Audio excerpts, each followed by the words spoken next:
ఇలాగ చూసా షర్మిల గారు అంటున్నారు, ఏం అభివృద్ధి చేసిందో ధైర్యం ఉంటే నిరూపించండి, నేను వచ్చి చూస్తాను. సుబ్బారెడ్డి గారు చెప్పారు, ఎక్కడికి రమ్మన్నా నేను వస్తాను, ఛాలెంజ్ చేస్తున్నాను అని షర్మిల గారు చెప్పారు. నేను చెప్తున్నా, ఈ రోజున జగనన్న సైనికుడిగా చెప్తున్నా, మీ బిడ్డగా చెప్తున్నా, పల్నాటి పౌరుషం రంగరించుకున్న కాసు మహేష్ రెడ్డిగా చెప్తున్నా.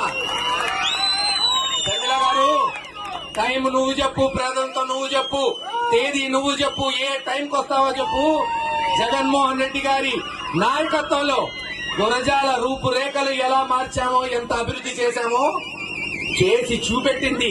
ఖచ్చితంగా నీకు చూపెట్టి మన్నన పొంది జగన్మోహన్ రెడ్డి చూపించేటట్టు చేస్తామని తెలియజేసుకుంటున్నాం. ఇలా ప్రతి విషయంలో కూడా ఈ రోజున మనం పోరాడుతూ ముందుకు పోతున్నాం.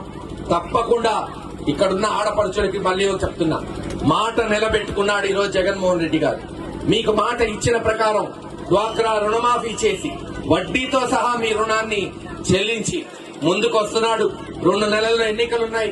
మాట నిలబెట్టుకున్న వ్యక్తిని, మనమ తిప్పని వ్యక్తిని, మీ బాగోగులు కోరే వ్యక్తిని, మీ కష్ట సుఖాల్లో పాలు పంచుకునే వ్యక్తిని ముఖ్యమంత్రి చేయవలసిందిగా ఫ్యాన్ గుర్తుపై ఓటేసి అఖండ మెజార్టీతో వైఎస్ఆర్సీపీ పార్టీని గెలిపించవలసిందిగా కోరుకుంటూ సెలవు తీసుకుంటున్నాను.